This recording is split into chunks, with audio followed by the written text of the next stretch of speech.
Hello friends, LGR study ITI polytechnic एवं पारा medical के यूट्यूब चैनल में आप सभी का स्वागत है। दोस्तों, जैसा कि आप सभी जान रहे हैं कि इस चैनल पर आप सभी को आईटीआई पॉलिटेक्निक एवं पारा मेडिकल प्रवेश परीक्षा की बेहतर तैयारी के लिए सभी सब्जेक्ट का क्रैश कोर्स बिल्कुल फ्री में करवाया जा रहा है। जिसमें मैथ का क्रैश कोर्स आपका लगभग कंप्लीट ही होने वाला है और आपका फिजिक्स का क्रैश कोर्स भी शुरू कर दिया गया है। और आज आपको बता दें कि फिजिक्स के क्रैश कोर्स का तीसरा क्लास है और तीसरा क्लास में आज आपको बता दें, जैसा कि आप जानते हैं कि मापन यानी कि मेजरमेंट चैप्टर का 2 क्लास इससे पहले हो चुका है, जिसमें हम मेजरमेंट चैप्टर से संबंधित जितने भी कंसेप्ट है, फॉर्मूला है, वो देख लिए हैं और कुछ महत्वपूर्ण क्वेश्चंस को भी देखे थे। और आज आपका मेजरमेंट चैप्टर का लास्ट क्लास होने वाला है। जो कुछ महत्वपूर्ण क्वेश्चंस है इसका वो बचा हुआ था, तो हमने सोचा कि इसको कंप्लीट ही कर लिया जाए। तो आज हम आपको बता दें कि मापन यानी कि मेजरमेंट चैप्टर से संबंधित बहुत ही ज्यादा महत्वपूर्ण क्वेश्चन को हम देखने वाले हैं। तो आज के क्लास को शुरू से अंत तक जरूर देखिएगा। और इससे पहले जितना भी क्लास हो चुका है, अगर आप उस सभी क्लास को अभी तक नहीं देखे हैं तो आप इस चैनल के प्ले लिस्ट में जाकर के जरूर देख लीजिएगा, जिसका लिंक आपको इस वीडियो के डिस्क्रिप्शन बॉक्स में भी मिल जाएगा। सभी प्ले लिस्ट का लिंक हम इस वीडियो के डिस्क्रिप्शन बॉक्स में दे दिए हैं, तो वहां से जरूर जाकर के आप लोग देख लीजिएगा। और बेहतर तैयारी के लिए अगर आप अभी तक हमारे मोबाइल ऐप को डाउनलोड नहीं किए हैं तो मोबाइल ऐप का लिंक आपको, सभी मोबाइल ऐप का लिंक इस वीडियो के डिस्क्रिप्शन बॉक्स में आपको मिल जाएगा, तो वहां से डाउनलोड कर लीजिएगा। नहीं तो सिंपली प्ले स्टोर पर सर्च कीजिएगा एलजीआर स्टडी ऐप, तो आपको प्ले स्टोर पर भी मिल जाएगा, वहां से भी आप लोग डाउनलोड कर सकते हैं। ठीक है। और अगर एलजीआर स्टडी आईटीआई पॉलिटेक्निक और पारामेडिकल का टेलीग्राम चैनल ज्वाइन नहीं किए हैं तो वीडियो के डिस्क्रिप्शन में लिंक मिल जाएगा, वहां से जरूर ज्वाइन कर लीजिएगा। चलिए वीडियो को लाइक कर लीजिए सभी लोग और शुरू करते हैं आज के सेशन को। मापन चैप्टर से संबंधित काफी महत्वपूर्ण क्वेश्चंस देखने वाले हैं। बहुत सारा क्वेश्चन हम लोग देख भी चुके हैं और आज हम आपको बता दें कि 20 क्वेश्चन शायद हम पिछले क्लास में 20 नंबर क्वेश्चन तक देखे थे। ठीक है, तो आज हम उससे आगे बढ़ेंगे और 21 नंबर क्वेश्चन से आगे हम लोग सीखना शुरू करेंगे, तो काफी महत्वपूर्ण होगा। ध्यान से सीखने समझने की आप कोशिश करेंगे। आज का जो फर्स्ट क्वेश्चन है यहाँ पर आप लोग क्लियरली जो है देख सकते हैं, काफी महत्वपूर्ण होगा। एक चीज जितना ही आप ध्यान से देखेंगे उतना ही ज्यादा सीखेंगे आप। ठीक है, तो बस एक ही रिक्वेस्ट है आप लोगों से कि जितना ध्यान से हो सके उतना ध्यान से देखने की कोशिश करेंगे, पूरा फोकस करेंगे बोर्ड के ऊपर। ठीक है, यहाँ पर आपको बोला जाए कि संख्या 0.0005 टाइम्स 0 लिया गया है, 6 का कोटि मान होगा। इसका कोटि मान आपको क्या करना है, बताना है भैया आखिर इसका कोटि मान क्या होगा। तो संख्या क्या दिया गया है, संख्या दिया गया है 0 और यहाँ पे 5 0 है और 6 है, इसका कोटि मान। अब बताइए इसको अगर हम बट्टा में चेंज करना चाहेंगे तो क्या होगा। तो इसको बट्टा में चेंज करेंगे यानी कि इसको इसमें से दशमलव हटाने का कोशिश करेंगे, तो दशमलव हटाने का कोशिश करेंगे तो ऊपर क्या बचेगा, केवल 6 बचेगा। और नीचे में 1 डाल करके आपको कितना 0 लेना होगा वो आप खुद बताइए जल्दी से कमेंट में। तो कितना अंक है, दशमलव के बाद 1 2 3 4 5 6 अंक है, तो इस पर 6 0 आपको क्या करना होगा, डालना होगा। 1 2 3 4 5 6। ठीक है, इसको आप कैसे लिख सकते हैं, तो आप इसको 6/10 का पावर 6 भी लिख सकते हैं, 10 का पावर 6 लिख सकते हैं। 10 का पावर 6 सर क्यों लिख सकते हैं, क्योंकि यहाँ पर 1 के ऊपर कितना 0 है, 6 0 है, 3 एंड 3 6, तो इस चीजों को आप ऐसे भी लिख सकते हैं। अब हम अगर 10 के पावर 6 को ऊपर ले जाना चाहें तो क्या होगा, यहाँ पर 6 गुने और 10 के पावर प्लस 6 को जैसे ही ऊपर ले जाएंगे तो 10 के पावर -6 हो जाएंगे। इतना तक समझ में आया कि नहीं आया। अब जो है ना कोटि मान आपको क्या करना है, बताना है। तो जनरली जो ये पावर वाला अंक है ना, ये कहलाता है कोटि मान। लेकिन आप याद रखेंगे यहाँ पर जो आपको दिख रहा है पावर के अंदर, तो 10 का पावर -6 दिख रहा है, 10 का पावर क्या दिख रहा है, -6। लेकिन आपको बता दें कि यहाँ पर 10 का पावर -6 जो है कोटि मान नहीं होगा, क्योंकि एक कंडीशन होता है कि अगर ये वाला संख्या, ये जो यहाँ पे 6 दिख रहा है, गुना के रूप में जो भी संख्या होगा, अगर वो 3.16 से बड़ा होगा, तब जो कोटि मान आप लिखेंगे वो जो रहेगा उसमें आप एक क्या कर देंगे, जोड़ देंगे। कुछ समझ में आ रहा है। अगर जो गुणांक वाला संख्या है, जो बेस है, यहाँ पर 6 है, 6 यानी कि 3.16 से ये बड़ा है, तो जो भी अगर यहाँ पे जो संख्या होगा वो अगर 3.16 से बड़ा होगा तो आप पावर में क्या करेंगे, 1 जोड़ देंगे। तो भैया अगर आप यहाँ पर पावर में 1 जोड़ते हैं तो -6 और +1 क्या हो जाएगा, -5 हो जाएगा। तो 10 का पावर -5 यहाँ पर आपका फाइनल जो है आंसर हो जाएगा। तो कोटि मान का अगर बात किया जाए तो 10 का पावर -5 और ये ए ऑप्शन में होगा। आप हल्का टाइपिंग मिस्टेक क्या कर सकते हैं, समझ सकते हैं। 10 का पावर -5 होगा, ये ऑप्शन में भी क्या होगा, 10 का power -5, that is means A option आपका जो है सही आंसर हो जाएगा। ठीक है, इस तरह से आप किसी भी चीज का कोटि मान निकाल सकते हैं। हाँ, लेकिन याद रखेंगे 3.16 से अगर ये छोटा होगा तब एक जोड़ने की कोई जरूरत नहीं है। ठीक है, लेकिन ये बड़ा है इसीलिए हम इसके पावर में क्या करेंगे, 1 जोड़ेंगे। ठीक है, चलिए नेक्स्ट यहाँ पर देखेंगे आपके अगले जो 22 नंबर क्वेश्चन है। और आप लोग भी क्या कीजिए, क्वेश्चन को सॉल्व कीजिए खुद से भी, और अगर बन जाए तो आप कमेंट बॉक्स में उसका आंसर भी लिखते चलिए, इससे आपका भी कॉन्फिडेंस लेवल बढ़ेगा। ठीक है, यहाँ पे अगला 22 नंबर क्वेश्चन को कंसेप्ट हम पूरा पढ़ा चुके हैं। जो अब आपको हम कंसेप्ट जब पूरा पढ़ा चुके हैं तो अगर पीछे के क्लास को जो भैया नहीं देखे होंगे उनको हल्का दिक्कत आ रहा होगा समझने में, क्योंकि कंसेप्ट नहीं जानेंगे आप, फार्मूला नहीं जानेंगे तो फिर आपको समझने में क्या होगा, परेशानी होगा।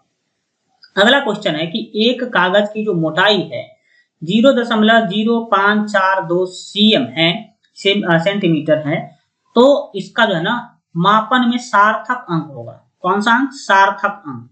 तो यहां पर हम आपको बता दें कि जो सार्थक अंक होगा वो 3 होगा। सार्थक अंक सर कहते किसको है, तो ये पिछले क्लास के कंसेप्ट क्लास में भी हम डिस्कशन किए थे।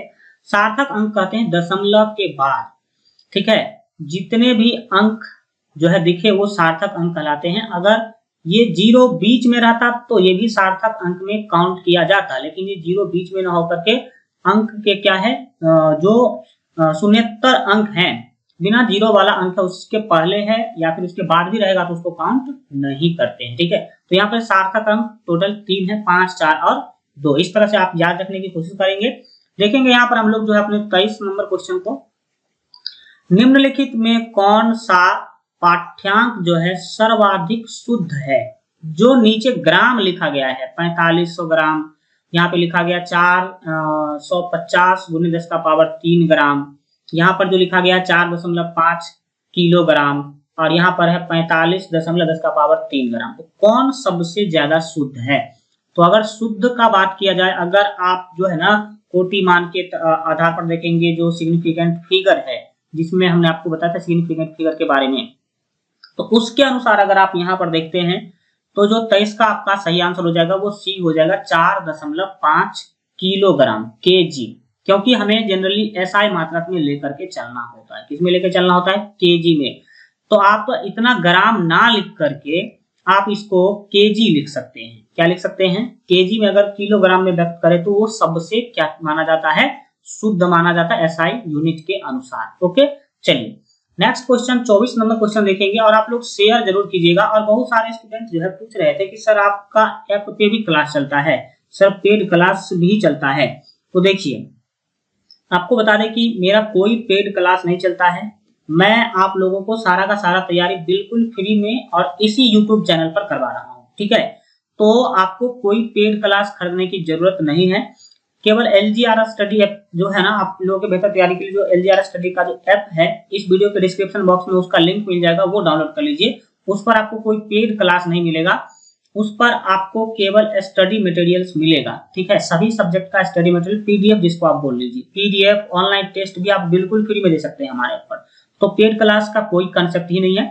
ठीक है, मैं जितना आप लोगों के लिए फ्री में कर रहा हूँ शायद कोई करेगा, और मैं केवल इसीलिए कर रहा हूँ ताकि जो सबसे लोएस्ट बच्चे हैं, पुअर से पुअर बच्चे भी क्या कर सके, पढ़ सके और उसका भी अच्छा हो सके। ठीक है, बाकी पैसे वाले बच्चे तो क्या करते हैं, वहां पेड क्लास ले लेता है, लेकिन बाद में पता चलता है कि ये पेड क्लास जो पढ़े उससे क्या वो क्वेश्चन एग्जाम में मिला। ठीक है, वो हम सब जानते हैं कि कौन व्यक्ति क्या पढ़ा रहा है और कौन व्यक्ति क्या नहीं पढ़ा रहा है। ठीक है, तो पेड क्लास के चक्कर में मत पड़िए। ठीक है, अगर ज्यादा पैसा बर्बाद करना हो तो कोई बात ही नहीं है, नहीं तो आप यहाँ पर आंख बंद करके तैयारी कीजिए, कोई यहाँ पर दिक्कत आपको आने वाला नहीं है। ठीक है, तो इतना आप लोगों के लिए किया जा रहा है, तो आप लोग क्या करेंगे, सपोर्ट करेंगे, हल्का बस शेयर कर दिया कीजिए अपने दोस्तों मित्र यार को, बताइए कि भैया LGRS स्टडी चैनल पर इस तरह का क्लास चल रहा है। ठीक है, 24 नंबर क्वेश्चन देखिए, कोई कण 15 सेकंड में 1.368 मीटर दूरी तय करता है, तो आपको क्या करना है, उचित सार्थक अंकों में इस कण का चाल बताना है। इस कण का चाल कितना होगा ये बताना है। तो भैया सभी आप जानते हैं कि चाल बराबर जो फॉर्मूला होता है वो दूरी बट्टा समय होता है। हमें ये नहीं सीखना है, हमें सार्थक अंक सीखना है। कौन सा? तो दूरी बट्टा जो है समय होता है, तो पहले तो करना होगा। तो दूरी यहाँ पर आपको कितना दिया गया है, देख सकते हैं कितना मीटर दिया गया है, 1.368 मीटर। ठीक है, 1.368 मीटर है और बट्टे में समय लेना है, तो समय सेकंड में दिया गया। अच्छी बातें हैं, 15 सेकंड, ये भी ऐसा यूनिट और ये भी ऐसा यूनिट, तो आपको कोई दिक्कत आने वाला नहीं है। जब आप इसको सॉल्व करते हैं तो आपको इसको जब भाग दीजिएगा, दे लीजिएगा, कोई सिंपल सी भागे है, तो 0.0912 मीटर प्रति सेकंड मिलेगा आपको। ठीक है, जब इसको आप भाग करेंगे 15 से, तब अब आपको आंसर करना है सार्थक अंक में। सार्थक अंक में एक बात बताओ, दशमलव के बाद कितना अंक दिख रहा है? सो देखिए 3 अंक, तो आपके आंसर में भी दशमलव के बाद 3 अंक ही दिखना चाहिए। कितना अंक दिखना चाहिए? 3 अंक ही दिखना चाहिए। तो यहाँ पर ये 2 है, तो ये आप 0.091 इतना मीटर प्रति सेकंड क्या करेंगे?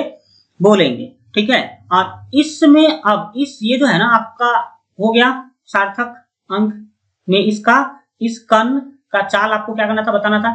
तो अब इस आंसर में ये देखिए कि सार्थक अंक कौन कौन है। सार्थक अंक कौन कौन है? तो जो 9 और 1 है, 9 और 1 यही सार्थक अंक है।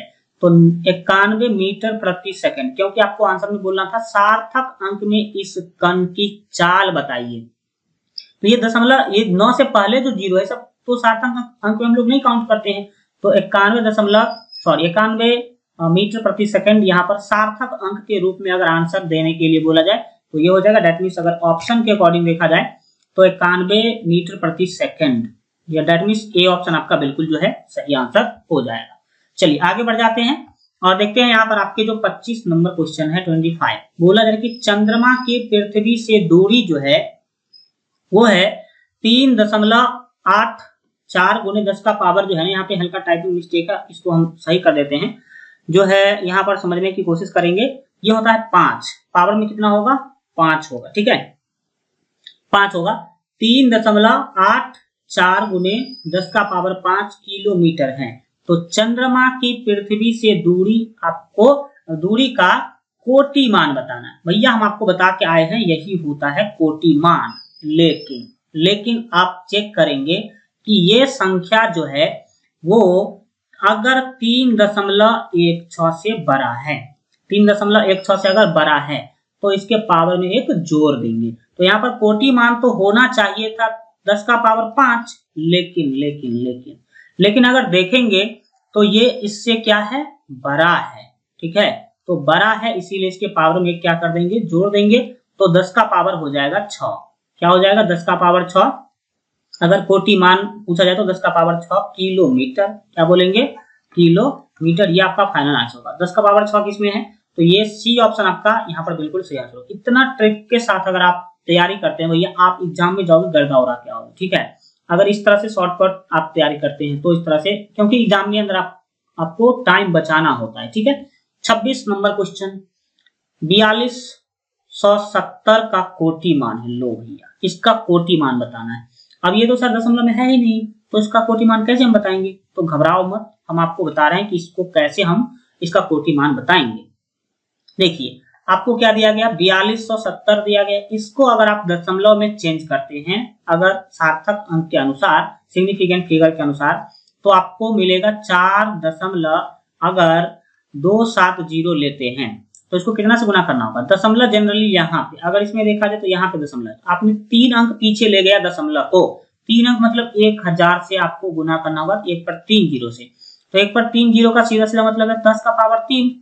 तो यहाँ पर आप अगर देखें गौर से तो इस वाले चीज को आप ऐसे लिख सकते हैं, और कोटि मान का बात करें तो 10 का पावर 3 हो जाएगा। लेकिन ये जो चीज है वो आप देख सकते हैं कि 3.16 से क्या है? बड़ा है। तो भैया इसमें आप एक क्या कर देंगे? जोड़ देंगे। तो ये हो जाएगा 10 का पावर 4, 10 का पावर 4 हो जाएगा। तो देख लो 10 का पावर 4 कौन सा है? सी ऑप्शन आपका बिल्कुल यहाँ पर सही आंसर हो जाएगा। चलिए मजा आ रहा है, यस या नो? मजा आ रहा है तो सभी लोग सेशन को लाइक कर दीजिए। जितने लोग अभी तक लाइक नहीं किए हैं, लाइक का तो पैसा लगता नहीं, कहाँ लेके जाओ, किसको लाइक दोगे बताओ। चलो यहाँ पे देखते हैं 27 नंबर क्वेश्चन। एक विद्यार्थी है ना मीटर पैमाने से किसी डोरी की लंबाई मापता है 75.5 सेमी मापता है, तथा दूसरा विद्यार्थी क्या करता है, वो क्रू गेज के बारे में बताए थे आपको। स्क्रू गेज से तार का व्यास मापता है 0.755 सेमी मापता है, तब सार्थक अंक होगा। भैया लो, सार्थक अंक आपको बताना है। तो सार्थक अंक कौन होता है? 0 को छोड़कर जो अशून्य अंक होता है उसको सार्थक अंक कहते हैं। तो यहाँ भी 3 है सार्थक अंक 755, यहाँ भी सार्थक अंक 3, और यहाँ भी देखेंगे तो सार्थक अंक तो 3 ही है 755। तो क्या है? समान है। क्या है? समान। यानी कि अगर सार्थक अंक बात किया जाए दोनों ही बच्चे के आंसर का, तो समान है। वहां भी 3, यहाँ भी 3। ओके, इस तरह से बाय लॉजिक आपको समझते आगे बढ़ना है। 28 नंबर क्वेश्चन पूछा जा रहा है कि किसी स्क्रू गेज के शीर्ष पैमाने पर 50 भाग अंकित है। ठीक है, स्क्रू गेज जानते हैं, जो स्क्रू नहीं कहते हैं आपको, जैसे मान लीजिए कि दीवार उबार में कुछ ठोकने के लिए यूज करते हैं। ठीक है, तो शीर्ष पैमाने पर कितने भाग अंकित है? 50 भाग अंकित है। यदि आपको बोला जाए कि पेंच का जो चूड़ी अंतराल है वो 1 मिलीमीटर हो, तो आपको स्क्रू गेज का अल्पतम अंक जो है, जिसी को हम अल्पतमांक कहते हैं, वो कितना होगा? तो अल्पतमांक, स्क्रू गेज का जो अल्पतमांक है वो सिंपली आपको यहाँ पर क्या करना है? निकालना है। तो हम आपको फॉर्मूला बताए थे कि है ना, अल्पतमांक का जो फॉर्मूला होता है वो आप सभी जानते हैं, चूड़ी अंतराल। क्या होता है? लिख लीजिए, जो लोग नहीं जानते हैं, हम आपको बताए थे वैसे। चूड़ी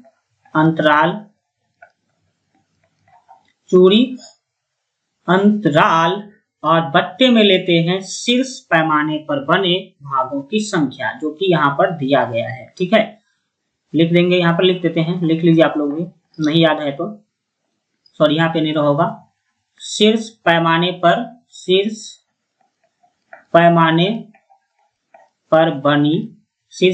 पर बने, ठीक है, हाँ, यहाँ पर भागों की संख्या, पैमाने पर बने भागों की संख्या। ठीक है, भागों की संख्या आपको ये फॉर्मूला यूज करना है। तो देखो, आप देखेंगे चूड़ी अंतराल कितना है? 1 मिलीमीटर दिया गया। कितना दिया गया है? 1 मिलीमीटर। तो ऊपर में तो क्या होगा? 1 होगा, और नीचे में शीर्ष पैमाने पर बने भागों की संख्या कितना? 50। तो आपको इसे 50 से क्या करना है? भाग करना है। जब 50 से भाग करेंगे तो 0.02 मिलीमीटर यहाँ पर आपका फाइनल आंसर ही होगा। कुछ इसमें करने की जरूरत ही नहीं। तो देख लो कौन सा होगा। तो यहाँ पर अगर अकॉर्डिंग टू ऑप्शन देखा जाए तो भैया आपका यहाँ पे सी ऑप्शन बिल्कुल सही होगा। समझ में आ गया? इस तरह से आप इस क्वेश्चन सबको बना सकते हैं। ये फॉर्मूला मेन है। फॉर्मूला हमने आपको कंसेप्ट वाले क्लास में बताया भी था, नहीं अगर आप जानते हैं तो लिख लो फिर से। 29 नंबर क्वेश्चन है कि सुग्राही यंत्र में, है ना, सुग्राही संयंत्र में मापन करने का शुद्धता बढ़ जाती है, क्योंकि इसकी पता होना चाहिए कि सार्थक अंक अधिक होती है। इसकी सार्थक अंक जो है, क्योंकि इसका जो है सार्थक अंक अधिक होता है। तो किसका? सुग्राही संयंत्र का। सुग्राही संयंत्र से जो मापन करने की शुद्धता है वो बढ़ जाती है। जितने भी डिजिटल चीज है भैया, डिजिटल चीज, आप अगर बैलेंस लेते हैं, तराजू से तौलते हैं वो, या फिर डिजिटल जो बैलेंस आ गया आजकल वो, उसमें शुद्धता कौन देगा? तो डिजिटल वाला ज्यादा देगा। ठीक है, क्योंकि उसमें आपको पता होना चाहिए कि इसका सार्थक अंक जो है वो अधिक होता है, इसीलिए। समझ में आ गया? 30 नंबर क्वेश्चन है पिछट त्रुटि का कारण है। जो पिछट त्रुटि है ना, इसका कारण अगर आपसे पूछा जाए तो आप सिंपली जो है एक सेकेंड पिछट त्रुटि का जो कारण है वो आपसे पूछा जाए तो याद रखेंगे, इसका कारण था कि पेच का, है ना, ढिबरी में ढीला हो जाना। पेच का ढिबरी में ढीला हो जाना, ठीक है, या फिर पेच का ढीला हो जाना, इस तरह से आपको याद रखेंगे। Next question 31। एक आयताकार खेत की लंबाई आपको 1.4 मीटर और चौड़ाई दे दिया गया भैया 84 सेंटीमीटर। तो तख्ते का क्षेत्रफल, तख्ते नहीं खेत, ये सॉरी टाइपिंग मिस्टेक है, यहाँ पर आपको क्या बात समझना है। तो खेत का क्षेत्रफल जो है उचित सार्थक अंकों में कितना होगा ये आपको बताना है। तो देखो यहाँ पर अगर देखा जाए तो लंबाई आपको दिया गया है मीटर में 1.4 मीटर, ठीक है, आंसर भी मीटर में ही है सभी जगहों पे, लेकिन चौड़ाई आप देख लो किसमें है, ये है 84, यहाँ पर देखा जाए तो सेंटीमीटर में है। तो इसको तो पहले मीटर में बदलो, तो 84 सेंटीमीटर को मीटर में बदलने के लिए सिंपली आपको क्या करना है भैया, 1000 से भाग करना है, सॉरी 100 से, क्योंकि 100 सेंटीमीटर बराबर 1 मीटर होता है, 100 से भाग करना है, ठीक है। तो 100 से भाग करेंगे तो क्या होगा जल्दी से बता दो। हाँ, ये हो जाएगा 0.84 मीटर हो जाएगा। अब ठीक है, माप पहले आपने ठीक कर लिया, अब आपको निकालना है क्षेत्रफल। खेत कैसा है, आयताकार, तो आयत का क्षेत्रफल बराबर आप सभी भैया जानते हैं लंबाई गुने चौड़ाई, बिल्कुल सिंपल सी चीजें हैं सर ये तो लंबाई गुने चौड़ाई करेंगे, लंबाई क्या है आपके पास 1.4 मीटर इंटू चौड़ाई क्या है 0.84 मीटर। इसको सॉल्व करो जल्दी से। आप गुना भाग वाला जो मंत्र है ना आप करते रहिएगा, अगर आप इसको सॉल्व कीजिएगा तो यहाँ पर जो है आपको मिलने वाला है 1.1 जो है ना, एक सेकेंड, ठीक है, 1.176 आपको मिलने वाला मीटर स्क्वायर, इसको इतना मीटर स्क्वायर बोलेंगे, मीटर स्क्वायर मिलने वाला है। लेकिन यहाँ पर आपको क्या करना है, आंसर जो बताना है ना वो सार्थक अंक में बताना है। तो सार्थक अंक में जब कभी भी आंसर पूछा जाए तो जो लंबाई दिया गया है वो और चौड़ाई दिया गया है वो, उसमें देखिएगा कि दशमलव के बाद जो है कितना अंक दिया गया है। तो दशमलव के बाद सबसे कम कितना अंक है, तो यहाँ पर दशमलव के बाद 2 अंक है और यहाँ पर दशमलव के बाद चौड़ाई में लंबाई में 1 अंक है। तो दशमलव के बाद एक ही अंक आपको रखना है, जो कम होगा वही रखना है। तो लेकिन भैया यहाँ पर तो दशमलव के बाद 3 अंक है, इसका मतलब आपको क्या करना होगा, बाकी के 2 अंक हटाना होगा। तो हटाने का तरीका समझिए, यानी कि सीधा सीधा मतलब है कि आप इस एक को रखेंगे, बाकी 7 6 को हटा देंगे। तो राउंड अप सिस्टम क्या कहता है कि अगर जिसको हटा रहे हैं 7 से हटा रहे हैं 76 को, तो अगर यहाँ ये जो लास्ट वाला अंक है अगर 5 से अधिक है, यहाँ पे 7 है तो इसमें 1 जुट जाएगा, यानी कि ये 1 जो है ये 2 हो जाएगा। अगर ये 5 से कम होता तो ऐसा कोई बात नहीं करना है, 1 नहीं जोड़ना है, लेकिन ये 5 से अधिक है 7, इसीलिए पीछे वाले 1 में 1 जुट जाएगा तो ये 2 हो जाएगा। इतना मीटर स्क्वायर आपका आंसर हो जाएगा। 1.2 देख लो किस में आंसर है, तो भैया यहाँ पर आपका जो सही आंसर हो जाएगा ये 1.2 cm सॉरी मीटर स्क्वायर आपका सही आंसर हो जाएगा। समझ में आ गई चीजें। चलो नेक्स्ट क्वेश्चन देखेंगे, 33 नंबर क्वेश्चन, ध्यान से देखेंगे, कोई कमेंट वमेंट पे ज्यादा फोकस मत करो, क्लास में ज्यादा फोकस करो, क्लास के ऊपर, ठीक है, जो चल रहा है चीजों उसके ऊपर। तो यहाँ पर आप देख सकते हैं कि 32 नंबर क्वेश्चन है कि एक वर्नियर कैपिलर्स का अल्पतम जो अल्पतमांक है वो 0.01 सेमी यानी कि सेंटीमीटर है।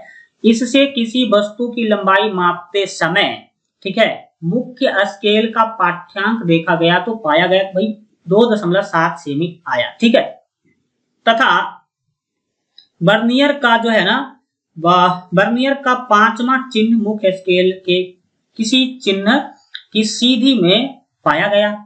चिन्ह कितना पाया गया वो याद रखेंगे, कितना चिन्ह, 5वां चिन्ह पाया गया। तो आपको क्या करना है, वस्तु की लंबाई क्या होगी ये आपको बताना है, ठीक है।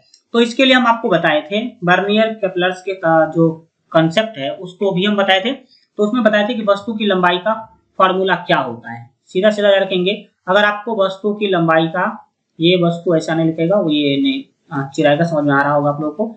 वस्तु की लंबाई का जो फॉर्मूला है ये क्या है, वस्तु की लंबाई का फॉर्मूला क्या होता है वो समझेंगे यहाँ पर ध्यान से। फॉर्मूला ही मेन होता है, तो आप इसको पहले फॉर्मूला अगर आप समझ गए तो फिर क्वेश्चन तो मान बैठाइए, आंसर पाइए, वही होता है। याद रखेंगे वस्तु की लंबाई बराबर होता है मुख्य स्केल की माप, क्या होता है, मुख्य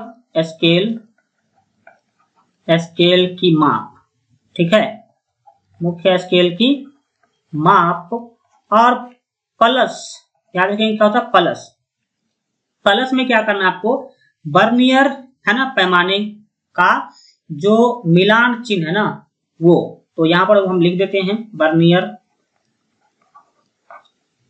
एक सेकंड, हाँ, वर्नियर पैमाने का, ठीक है, वर्नियर पैमाने का मिलाने, वर्नियर पैमाने को मिलाने वाला चिन्ह, क्या लिखेंगे, वर्नियर पैमाने को मिलाने वाला चिन्ह, ठीक है, मिलाने वाला चिन्ह, ठीक है। और इसमें आपको क्या करना है, गुना कर देना, किससे, तो जो वर्नियर कैपिलर्स का अल्पतम मांग है उससे, ठीक है, अल्पतम मांग, अल्पतम अंक से, इसको हम अल्प है ना, सॉरी एक सेकंड, इसको हम कट कर देते हैं, अल्पतम मांग इसको बोलते हैं, अल्पमांक से गुना कर देना, ठीक है। अब इसमें मान बैठा दीजिए, सिंपली आप देख सकते हैं कि मुख्य स्केल की जो माप है वो अगर आप क्वेश्चन के अंदर देखेंगे तो दे दिया गया है 2, देखिए मुख्य स्केल का पाठ्यांक यानी कि माप, पाठ्यांक कोई माप बोलते हैं 2.7 दिया गया है। फिर प्लस लेंगे एंड देखा जाए चिन्ह का बात बोले थे तो 5 है, चिन्ह कितना है, 5 है, वर्नियर कैपिलर्स को मिलाने वाला जो चिन्ह है वो 5 है। एंड एक चीज देखा जाए, अल्पतमांक आप क्वेश्चन में देखेंगे तो अल्पतमांक का भी वैल्यू दिया गया है, कितना, 0, इसको गुना करना होगा लेकिन 0.01 से, ठीक है। अब इसको आप सॉल्व करेंगे, सॉल्व करो जल्दी से, तो सॉल्व करेंगे तो आप सभी जानते हैं कि ये 2.7 अभी रहेगा, प्लस है तो प्लस, इसको जब 5 से गुना करेंगे तो ये हो जाएगा 0.05, ठीक है। अब इसको आप कर लीजिए सॉल्व, तो सिंपली आप देख सकते हैं, इसको जोड़ेंगे तो ये हो जाएगा 2.75 हो जाएगा और 2.75 cm ही फाइनल आंसर होगा। तो ऑप्शन के अनुसार देखा जाए तो ए ऑप्शन आपका बिल्कुल क्या हो जाएगा, सही हो जाएगा, ठीक है। चलिए नेक्स्ट क्वेश्चन, स्क्रू गेज का मुख्य पैमाना मिलीमीटर में असांकित है तथा आप देख सकते हैं कि वृत्तीय पैमाना पर 100 बराबर भाग हैं, ठीक है। तब आपको उस तार का क्या करना है, व्यास क्या होगा ये आपको बताना है, जिसको स्क्रू गेज के दोनों स्टैंड के बीच, ठीक है, स्टैंड के बीच जो है रखने पर मुख्य पैमाने पर आप देख सकते हैं कि पाठ्यांक जो है वो 3 चिन्ह मिलता है तथा वृत्तीय पैमाने पर जो पाठ्यांक है वो 60 चिन्ह आता है। और एक चीज यहाँ पर देख लेंगे कि शून्यांक त्रुटि जो है वो +4 दिया गया है। तो सिंपली आपको निकालना क्या है, व्यास निकालना, ठीक है। तो व्यास में आपको पहले क्या करना होगा, प्रेक्षित व्यास निकालना होगा, फिर आप शुद्ध व्यास क्या करेंगे, निकालेंगे। चलिए पहले प्रेक्षित व्यास क्या करते हैं, निकालते हैं। देखिए प्रेक्षित व्यास निकालने के लिए आपको सिंपली क्या करना है वो समझने की पहले कोशिश कीजिए। देखिए प्रेक्षित व्यास जो है, ये जो चिन्ह दिया गया 3, इसको अगर आप चेंज करेंगे तो ये हो जाएगा 0.3 एंड इसमें आपको ऐड करना है किसको, यहाँ पे चिन्ह कितना है 60 है तो आप इसको 60 ही रहने देंगे एंड ये 100 को अगर आप चेंज करते हैं तो ये सीएम के अंदर, तो ये जो है हो जाएगा 0.001, ये हो जाएगा इतना, ठीक है, सीएम में। फिर आप इसको क्या कर लेंगे, सॉल्व करेंगे। तो ये जब इसको गुना करेंगे 60 से फिर प्लस 0.3 करेंगे तो ये आपको जो मिलने वाला है वो मिलेगा 0.360 सीएम, ठीक है। तो ये तो मिला आपको प्रेक्षित व्यास, लेकिन आपको चाहिए शुद्ध व्यास, ठीक है, क्योंकि हमेशा हमें शुद्ध व्यास में ही उत्तर करना होता है। जब आप कंसेप्ट क्लास देखेंगे तो आपको पता चला होगा। तो शुद्ध व्यास बराबर क्या होगा समझिए, शुद्ध व्यास बराबर सिंपली जो है शुद्ध व्यास निकालना है, तो जो प्रेक्षित व्यास आया है भैया, कितना आया है देख सकते हैं 0.360 और इसमें से माइनस कर दीजिए त्रुटि, तो त्रुटि चिन्ह कितना है, शून्यांक त्रुटि कितना था 4 था, तो हम क्या करेंगे 4 जो है इसमें से माइनस करेंगे, बट यहाँ पर जो ये 0.01 है ना जो वृत्तीय पैमाने के लिए था, ठीक है, उससे इसको मल्टीप्लाई करेंगे तो 0.001 हो जाएगा। अब आप इसको क्या करेंगे, सॉल्व करेंगे। तो सॉल्व करेंगे तो आपको पहले गुना करना होगा, फिर इसको क्या करना होगा, घटाना होगा। तो सिंपली जो आपको आंसर मिलेगा 0.356 जो है ना वो इतना सीएम क्या हो जाएगा, आंसर मिल जाएगा। अगर आपको शुद्ध नहीं निकालने के लिए बोला जाता तब तो ठीक है, त्रुटि को हम नहीं ये करते, लेकिन जब आप फिजिक्स पढ़ रहे हैं इस लेवल का तो आपको जहां भी एरर होगा उसको आपको माइनस करके चलना है। तो आंसर कौन होगा? 0.356 0.356 यहाँ पर आपका बी ऑप्शन बिल्कुल क्या हो जाएगा? सही आंसर हो जाएगा। चलिए नेक्स्ट क्वेश्चन के तरफ बढ़ते हैं। नेक्स्ट जो क्वेश्चन है 34 नंबर, एक पुस्तक के कागज की मोटाई 15 माइक्रोन है, अगर इसे मिलीमीटर में व्यक्त किया जाए तो जो है इसमें सार्थक अंक की संख्या कितनी होगी? देखो तो सार्थक अंक बताना है, तो जब आप इसको मिलीमीटर में, आपको बताया हमने पूरा एकदम डिटेल में बताया कि माइक्रोमीटर को कैसे मिलीमीटर में चेंज करना है, ठीक है। तो इसमें ज्यादा टाइम हम नहीं देंगे। आप सिंपली क्या करेंगे, जब इसको माइक्रोमीटर से मिलीमीटर में चेंज करेंगे और तब सार्थक अंक देखिएगा तो वहां पर 5 मिलेगा। सार्थक अंक कितना मिलेगा? 5। एक क्वेश्चन ये आप खुद भी कर सकते हैं या फिर हम तो इसका कंसेप्ट भी बताए हैं, ठीक है। तो इसको आप यहाँ पर याद रखने की कोशिश करेंगे। नेक्स्ट क्वेश्चन 35 नंबर क्वेश्चन, बोला जा रहा है कि एक वृत्तीय है ना मुख्य पैमाने का अल्पतम अंक जो है, अल्पतम अंश है सॉरी 0.5 डिग्री है। तो आपको क्या करना है, इस पर लगे वर्नियर पैमाने के 60 अंश मुख्य पैमाने के, ठीक है, 60 अंश मुख्य पैमाने के 59 अंश के बराबर है। तो आपको वर्नियर का अल्पतमांक क्या करना है? बताना है। तो वर्नियर का जो अल्पतम अंक है वो क्या होगा, ये आपको क्या करना है? बताना है। तो वर्नियर के अल्पतम अंक का फॉर्मूला हम अभी बताए थे, ठीक है। तो यहाँ पर वर्नियर का जो आप क्या करेंगे, अल्पतमांक अगर निकालना चाहेंगे तो सिंपली हम आपको क्या किए थे, बताए थे कि मुख्य पैमाने का जो अल्पतम अंश है उसको ऊपर लेना है, तो वो कितना है? 0.5 डिग्री है, ठीक है। और नीचे आपको वर्नियर पैमाने का जो अंश है उसको नीचे लेना है। तो वर्नियर पैमाने का अंश कितना है? तो देख सकते हैं कि 60। कितना है? 60 है। तो इसको 60 से डिवाइड कर देना है। लेकिन जो डिग्री है ना, इसको आपको चेंज करना होगा अंश में। तो अंश में चेंज करने के लिए 0.5 है, इसको तो सेम टू सेम रहने दीजिए। 60 से गुना करेंगे तो ये मिनट हो जाएगा, और इसको गुना करेंगे 60 से फिर तो अंश बन जाएगा, ठीक है। तो ये अब अंश में क्या हो गया? चेंज हो गया, ठीक है। और नीचे में जो 60 है उसको सेम टू सेम आपको क्या करना है?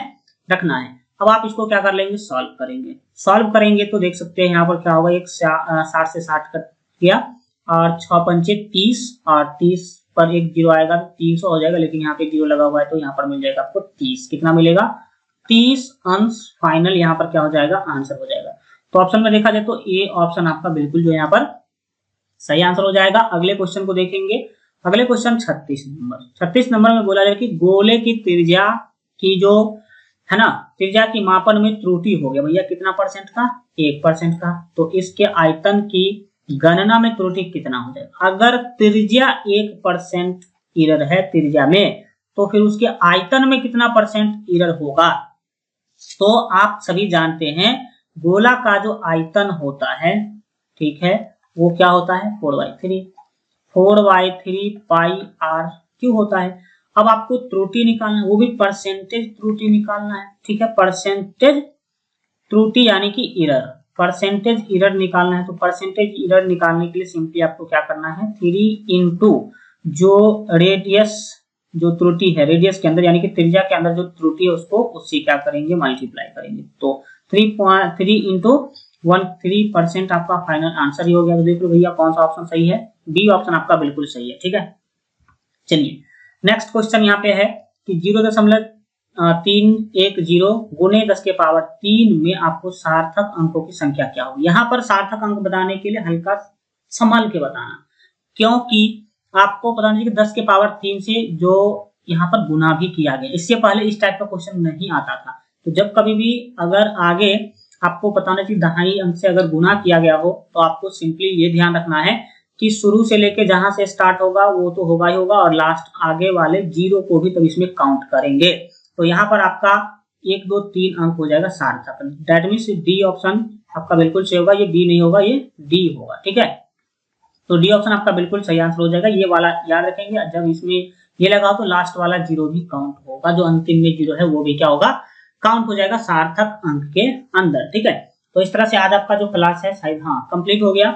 आशा करते हैं कि आज का क्लास अच्छा लगा होगा। आज का क्लास कैसा लगा कमेंट के माध्यम से जरूर बताइए। और जितने भी साथी अगर अभी तक सेशन को लाइक नहीं की तो भैया लाइक कर दो, ठीक है, शेयर कीजिए अधिक से अधिक। इतना अगर फ्री में मैं आप लोगों के लिए कर रहा हूं तो आप लोग तो कर ही सकते हैं, शेयर तो जरूर कर सकते हैं। चैनल पे जो नई बार आए हैं, पहली बार आए हैं, तो सब्सक्राइब कर लीजिएगा।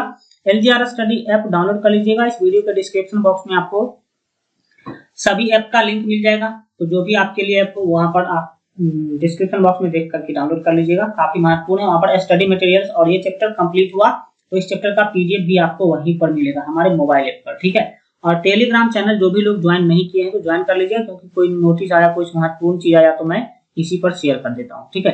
तो टेलीग्राम चैनल तो जरूर आप लोग क्या कर लेंगे, ज्वाइन कर लेंगे, ताकि आपको कोई दिक्कत आगे देखने को ना मिले, ठीक है। LGRstudy.com पर भी जाकर के आप पढ़ाई कर सकते हैं, ठीक है। और इससे पहले जितना भी क्लास हो चुका है अगर आप नहीं देखे हैं तो आप इस चैनल के प्ले लिस्ट में जाकर के जरूर देख लीजिएगा। सभी प्ले लिस्ट का लिंक जो है आपको इस वीडियो के डिस्क्रिप्शन बॉक्स में मिल जाएगा, तो वहां से जाकर के आप लोग जरूर देख लीजिए। चलिए मिलते हैं अगले क्लास में, तब तक अपना ख्याल रखिए और LGR स्टडी देखते रहिए।